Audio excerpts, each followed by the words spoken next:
সবকিছু কেমন যেন খোলা খোলা লাগছে। ওরে বাবারে,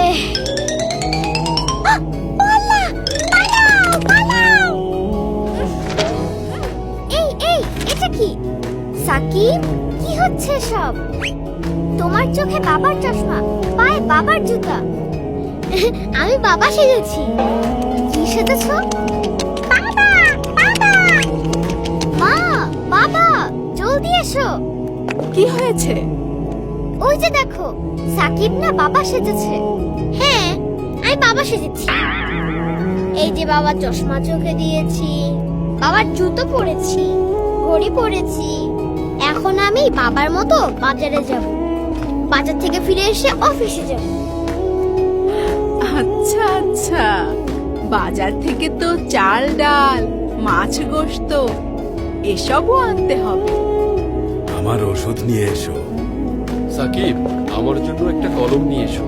আর আমার এই মাসের বেতনটাও দেন। হ্যাঁ, আমি এত সব কিনবো কেমন করে? আমার কাছে তো কোনো টাকা নেই। তা বললে তো হবে না সাকিব, কেননা এই বাড়ির সমস্ত কিছু কিনতে, রাহেলার বেতন দিতে যত টাকা লাগে সব তোমার বাবা দেয়। হ্যাঁ? ওরে বাবা, আমার আর বাবা হওয়ার দরকার নেই। কিন্তু বাবা, তুমি এত টাকা পাও কিভাবে? আমি একটা চাকরি করি বাবা, মাস শেষে তাই বেতন পাই।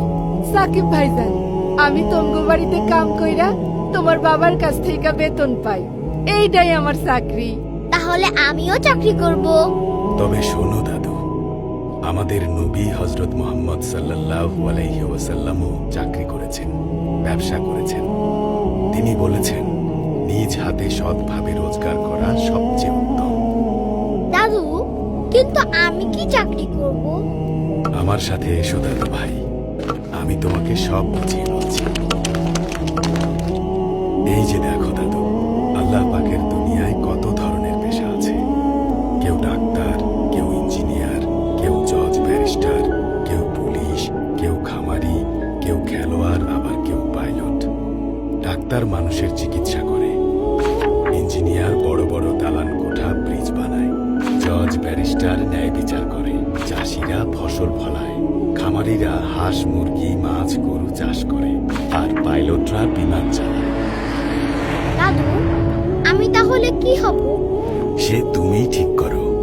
তবে যাই হও না কেন, পড়াশোনা করতে হবে। পড়াশোনা করে অনেক বড় হতে হবে এবং মানুষের মতো মানুষ হতে হবে।